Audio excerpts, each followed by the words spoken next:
Alam niyo ako, hindi pa ho nakapagsisimula na mag-imbestiga ito hong Independent Commission on Infrastructure ay parang sinasabotahe na po, no, ni Congressman Terry Ridon dahil sa agad doon siya nagbibigay ng pagdududa sa nasabing commission at partikular na kanyang tinutumbok ay ito pong si Mayor Benjamin Magalong ng Baguio City. At sabi ho niya, kasi may mga naunang binabanggit daw po na aligasyon, ito pong si Mayor Magalong, na kung saan ay yung mga kanyang pinipintasan, yung investigasyon ng komite, diyan po sa mababang kapulungan ng Kongreso na kung saan ay nag-iimbestiga dito nga po sa yung flood control projects na sinasabing di umano'y anomalya.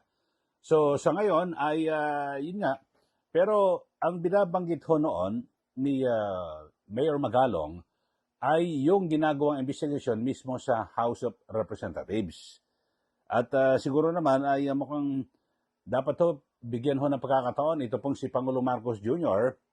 na patunayan ang kanyang sinseridad at siguro ay talagang kasi sa lahat to ng tao, kahit sino man, kapag may gagawin, wag ho agad natin na pipintasan kasi baka naman may ipakukulong ho ito ng mga congressman at senador. Kasi pinaka-importante, lahat ho tayo, kahit na ano ang kampo na yung sinusuportahan, ikaw man ay DDS, ikaw man ay Dilawan, Pinklawan, Pulahan, kung ano man, basta't ikaw ay Pilipino.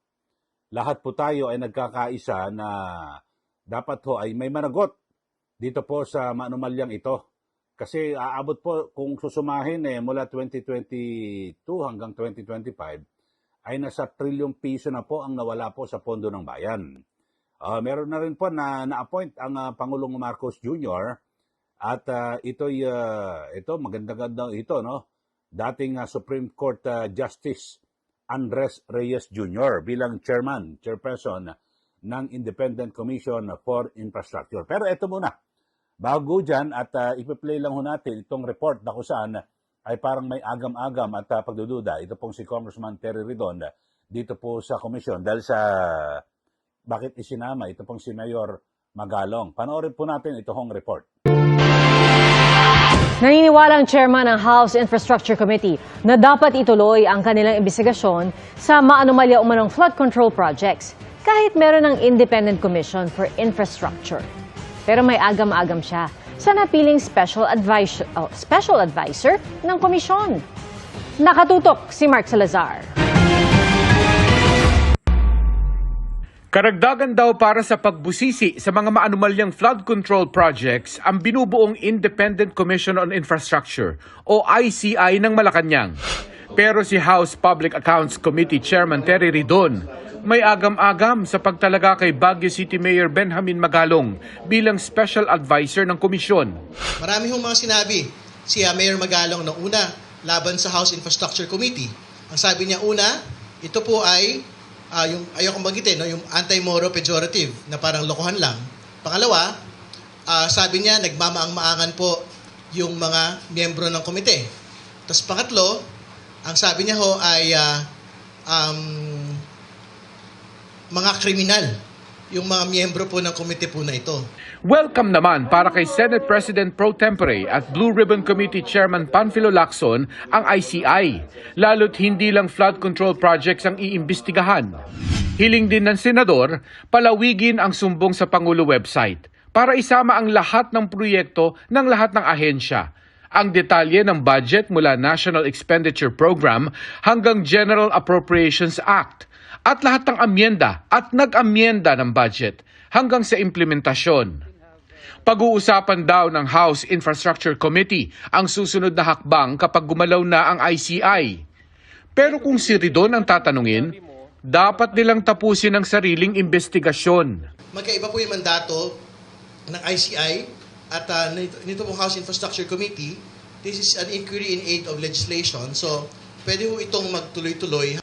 Bukod sa sinisili pa ng Infracom ang mga proyekto sa Bulacan, nakapila rin ang mga proyekto sa Benguet at Davao City. Marami pa kung kailangan pag-usapan pa. So yung Benguet na pinantuhan po ng Pangulo kung saan siya ay nagsalita tungkol doon sa rock shed at tungkol po doon sa rock netting ay gusto rin po nating siyasatin. Very important and very timely po kasi na magpunta rin po roon kasi nga halos sa linggo-linggo hong nagbabaha sa Davao City ngayon. No? So, I think very important to na maging bahagi po ng pagsisiyasat po ng komite yung usapin po ng flood control ng Davao City. Marami pa rin ani ang dapat sagutin ng mga diskaya, gaya ng bakit simula 2022 lang ang kanilang ibinubulgar na korupsyon. Kailangan din daw kumpletuhin ng mga testigo mula DPWH Bulacan 1st District Engineering Office ang kanilang testimonya na nagsasangkot sa ilang senador. Kung magsabi naman ng Senator Joel at Senator Jinggoy na gusto nila lang magpunta sa House hearing, malaya po silang magpunta po roon at ibigay po ang kanila pong side. No? Pero hindi po natin sila pepwersahin. Kinukuha pa namin ang panig ni Senador Joel Villanueva tungkol dito. Pero sabi ni Senador Jinggoy Estrada sa GMA Integrated News, hindi niya kailangan dumalo sa pagdinig ng Kamara dahil mayroong sarili ang Senado at aabangan niya raw si dating DPWH Assistant DE Bryce Fernandez para gisahin sa kanyang mga paratang. Sa Huwebes itutuloy ang hearing ng Senate Blue Ribbon Committee. Inaasahan ang pagbabalik ng mga testigo kabilang si DPWH Engineer JP Mendoza na wala na sa House custody simula noong Biyernes. Ang PNP handa raw magbigay ng seguridad sa taga-DPWH na nagsasagawa ng inspeksyon sa iba't ibang lugar sa bansa. O yan po ang binabanggit ni Congressman Terry Ridon kasi dahil sa mga naunang pahayag ni Mayor Magalong. So sa ganyan ho na mga sinasabi ni Congressman Terry Ridon, maaring implikasyon nito parang sinasabutahin niya na po si Pangulong Marcos Jr. Dahil sa, di ba, hindi pa ho nagsisimula Yung investigasyon siguro tingnan muna natin. Kasi alam niyo madaling mahalata naman kung ano ba ang binabanggit. At siyempre kung ito ba si Mayor Magalong ay parang naiba, may sarili siyang interest o intention dito ho. Kasi sa mga nauna ho dyan, mga kababayan, talagang direktang, di ba, binabati ko ni Mayor Magalong, yung mga kongresista, no, di umano, ay kasabwat ng mga taga-DPWH para imaniobra ito pong mga maanumalyang proyekto, kontrata ng gobyerno na may kinalaman sa flood control project. So, pinakamainam ho mga kababayan, talagang dapat ay bigyan muna natin sila ng pagkakataon. At bilang isang Pilipino, siguro tingnan ho muna natin. Siyempre, bagamat lahat may agam-agam At sinasabi, nako yan si Mayor Magalong, maka-Duterte yan Pero ako naniniwala ko niyan sa integridad at kredibilidad ni Mayor Magalong. Kasi siya rin masisira kapag, di ba, kung mag-aakusa siya ng walang ebidensya. Di po ba? So, ang pinakamainam ho rito, mga kababayan, at least ngayon buo na po yung ICI, yung Independent Commission for Infrastructure. Bagamat marami nga siyempre mga naunang nagpapayag ng pagdududa na may kahinatnan ba dyan, may mga kukulong ba, nakaalyado o hindi ang Pangulo ho rito. Sabi ho ng Pangulo, wala raw po siya sasantuhin So at least buo na ho ngayon, ang magiging chairperson ay itong dating Supreme Court Justice Andres Reyes Jr. At ang kanyang mga miyembro ay ito pong si dating DPWH Secretary Rogelio Babe Singson. Ganyan din po yung dating SGB and yung country managing partner Rosario Fajardo. Tapos ang special advisor ay itong si Baguio City Mayor Benjamin Magalong.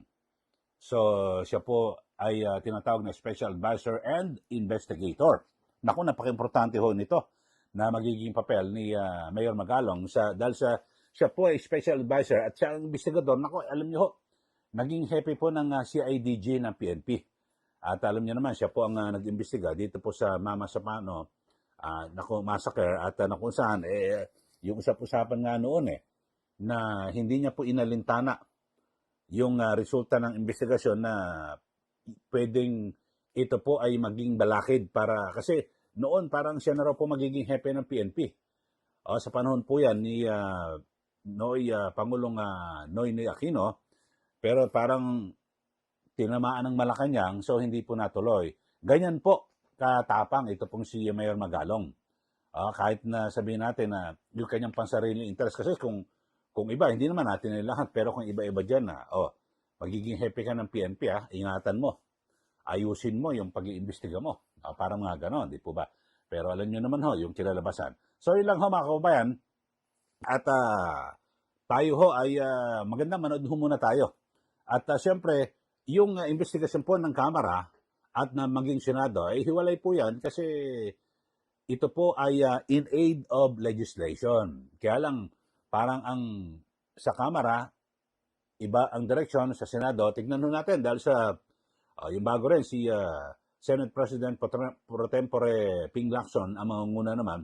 At sa Huwebes ay magaganap na yung unang pagdinig ng Blue Ribbon Committee sa ilalim ng pamumuno ni Senator Ping Lacson. At sabi po ni Senator Jingo Estrada, doon niya raw po kukomprontahin. Ito pong si dating District Engineer Bryce Hernandez na nag-akusa kay Senator Jinggoy at din po kay Senator Joel Villanueva. So, kumpleto na po ang Independent Commission para po sa infrastructure at iimbestigan. So, ang maganda ho rito sana, hindi lang po sa flood control, lahat po ng mga infrastructure projects, ang dami kalsada, tulay, yung mga eskwelahan ng DepEd, nako grabe ho mga kababayan. Lahat po ng mga infrastructure dapat po ay tingnan nitong komisyon na ito para kwentas klaras malinis na mga kababayan. So abangan ho natin.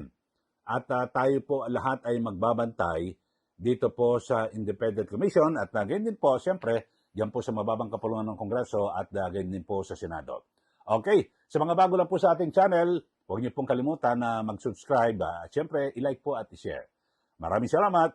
Muli, ito po si Kaeli. Magandang araw po sa ating lahat.